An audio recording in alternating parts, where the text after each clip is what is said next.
problem of devices that aren't connected is bigger than just the enterprise problem. It is a problem for them because a non-connected device means a non-productive employee. However, there are other groups that care about this as well. OEMs who make the devices also invest a lot of money in their own access, their own stores, their own cloud services. And if the cost to connect is too high, I'll never buy the radio or I'll never connect to their services. And when someone looks at making a device purchase, they're not just looking at the cost of the radio, they're already thinking about that $50 a month that they're going to have to pay for the plan. So things that we can enable, and we do enable for OEMs, are what you might call hot out of the box.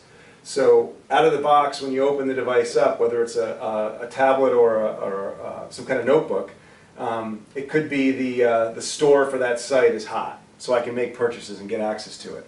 Or in the case of Lenovo, who we work with, we've created a Lenovo Mobile Access white labeled product powered by Macheen that allows really ad hoc purchases to the internet, as well as access to, again, pinpoints, as we call them, which are specific applications that I can subscribe to for a month for unlimited access, like mail, as I mentioned earlier. This is a problem for them. The third group that has a problem with the low take rate of the traditional carrier plans are the resellers. And this is a reseller of device, and it also could be more of a value-added reseller, like an MDM player who's not only selling the device but also helping to structure the service and design the service for the organization.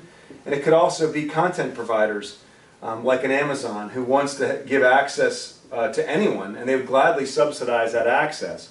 The model we create not only allows, with these pinpoints on the front end, the ability to connect the user and the device to those services, but on the back end, it allows us to look at all the different ways that all the different providers of content and information and how those bills should be settled.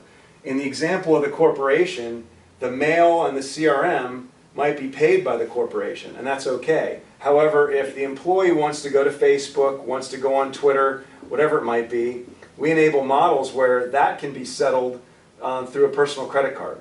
So the personal and the business can be separated, whether it's a corporate device or it's bring your own device. And then the final thing to look at in the example of the Amazon is that sponsored model. So Amazon, again, would be happy to pay for the connection if you're going to make a purchase from them.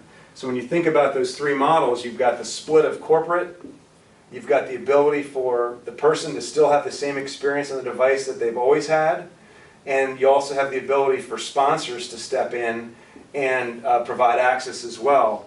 And so ultimately, it is segmented billing by any of these, and there's an infinite number of combinations you could have there.